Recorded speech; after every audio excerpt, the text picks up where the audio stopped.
I'm a coach. I did the training hours. I did the coursework, done the whole kit and caboodle. As a matter of fact, I am currently studying for my certification from the International Coaching Federation. Yet, I'm about to spend the rest of this video talking about why so many people in my industry are grifters and full of bullshit. Now, could this be bad for business? Maybe. But as my fellow exennials would say, YOLO. Let's do this. So, what makes coaching so full of malarkey? The first problem is that there's not really any barrier to entry. And I'm sure that you've seen it in every other TikTok and in every other Instagram reel or poster story. There's somebody who's talking about being a coach. They've read the first two Google results on a topic, maybe a Google overview, maybe they purchased a workshop or webinar or class from somebody else, and all of a sudden, they're a coach. No background, no skill set, no license, just vibes. Coaching is one of the few places you can get away with that. You can't be a nurse, an electrician, a barber, a cosmetologist without having some sort of licensure. Even the person who does my nails has to be more licensed and credentialed than any coach out there. And that standard leads to a lot of people who just kind of slide in. And that's a problem. And for me, that's why I am so set on getting my certification and credentialing, because I want to honor and respect the people that I work with and honor and respect the industry and spend the time aligning to the rigorous standards. But we'll talk about that a little bit more later. Now, I want to be clear. I am not saying every coach is a fraud. I am not saying that at all. And I am not saying that if you don't have credentials, you're a fraud. There's a lot of really, really great coaches out there who are doing really, really cool things and they don't have credentialing. But when you don't have the credentials, the onus of figuring out who's real and who isn't falls on the buyer. And if they don't have the information, it just makes it so easy to be scammed. And when we talk about scamming, we all know the kind. They don't have anything, but they sure know how to talk to you. And they're probably in a Facebook group right now trying to sell you an ebook or a masterclass. Let's talk about the Grifter Starter Pack. Think of it as the influencer starter pack's cousin. The first thing is manifestation as methodology. You know, 10x everything, high performance coach, bios that list zero actual performances, the manifestation coaches, the AI coaches, the make money real fast coaches. At some point, it just becomes digital MLM. And if you get enough people underneath you, you too can make money. Item number 2, the funnel tell. And this one I've fallen prey to a couple of times myself. You'll see in a post someone will say, DM me the word awesome and I'll send you something free. The next thing you know, you're being sold an ebook, a mastermind, a course, any of those things. And there's always a timer involved because there's scarcity. Gotta act now. Can't wait. The third in the starter pack, guaranteed outcomes. You will make 6 figures. You will get that tummy snatched by someone who's 22 years old and hasn't, had any sort of metabolic drop at all. What they don't tell you is that coaches can't guarantee outcomes. We can guarantee growth, and that's only if you're participating also. We can guarantee that we can help you get from point A to point B, but we can't guarantee success. There are just too many mitigating factors to that. And the last thing in the starter pack, the flexing. The flexing. For fitness influencers, they're always in the gym in the latest gym brand outfit. And they're posed just right, and their camera angles are just perfect. But what they don't tell you is it took them 90 minutes to do. They annoyed everybody else in the gym. They've sucked in their stomach and pushed themselves to contort in weird shapes just to take the right photo. And they do not look like that 99% of the time.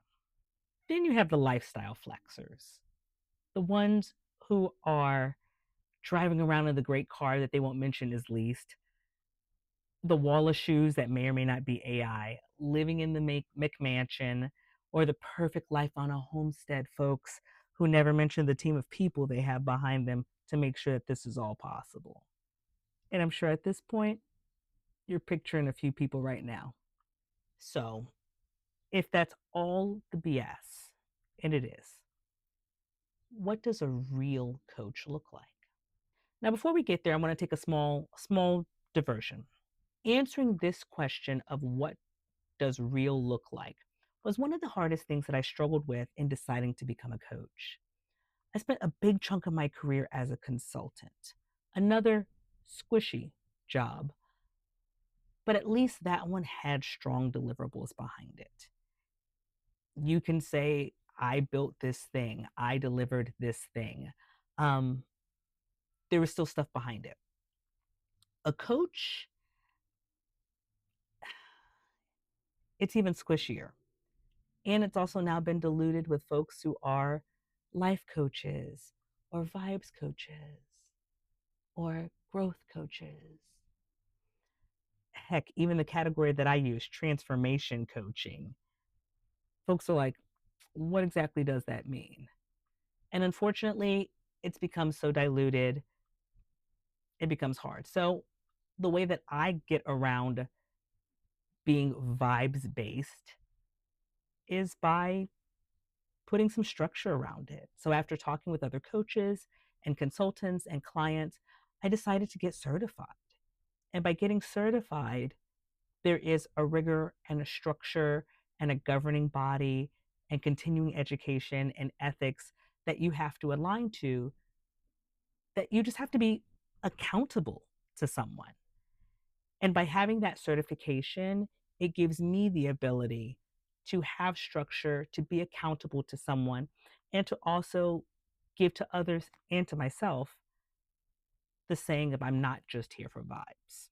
So, again, the certification isn't everything, but for me, it gave me a little bit more structure and it gave me more confidence in talking about my coaching. Now, ICF is not the only coaching certification out there. There are absolutely other certifications out there. Please, please, please do that research. ICF just happens to be one of the largest ones. And for me, it was the most rigorous of all of them. So that's the one that I went with. Okay. A second diversion. I promise we'll get back to this. Second diversion. If you are a member of a marginalized community, sometimes having a piece of paper and letters behind your name will open more doors for you than not having those things. It is deeply unfair, but that's the game that we're all having to play right now. So that is an option, and it is a conversation that I'm always happy to have. But I will just leave it there that sometimes you do need the paper behind your name. So let's get back to talking about, why some coaches are BS and how you find a real coach. A real coach, whether that's a certified coach or not, is going to focus on your outcomes, not their lifestyle. They are not going to say, look at me, be like me. They're going to say, let's focus on you and how we can get you to become a better you. That's through the work. Another great example is looking at a physical trainer that might be super, super built, which is great. But you don't need to look like Mr. or Miss Olympia to be able to be a great personal trainer. same's true for a coach. A real coach will also tell you when coaching is not the answer. When what you really need is outside of what they do, a real coach will tell you that you don't need coaching, and they'll help refer you or help guide you to what you actually need. Sometimes you may need a consultant just to help you get things done. Sometimes you might need a therapist. And if you're in crisis, a coach is not going to help you. You need a therapist. And sometimes a coach will tell you that things just kind of stink. For example, you can't coach your way out of poverty. You can't coach your way out of systemic and institutional issues, no matter what you do. So sometimes a good coach will tell you, hey, where you are right now is a little bit bigger than just coaching. And they'll either help you reduce the scope so that you can focus on what can be coached, or say, hey, maybe this isn't the right time for you. And a real coach will always ask more questions than they talk. Going back to the first point, a real coach is focused on you and your outcomes. They are not focused on themselves. So they're going to ask questions about you. They're going to sit and let you speak, sometimes where it might be a little uncomfortable, but they're going to sit and let you speak. And they're going to help you do that work instead of just talking at you. So here's the checklist of how to see if you have a grifter or a real coach. No guarantees, no urgency timers, no lifestyle flexing, and some sort of background experience or credentials. You want someone real, someone who will help you get from point A to point B. If the person you're working with is falling into kind of this grifter category, it might be time to find someone else. Now, here's the part that's the most uncomfortable. I want you to check me. Everything that we have talked about, everything that I've ever said as a coach, check those 4 things against what I do.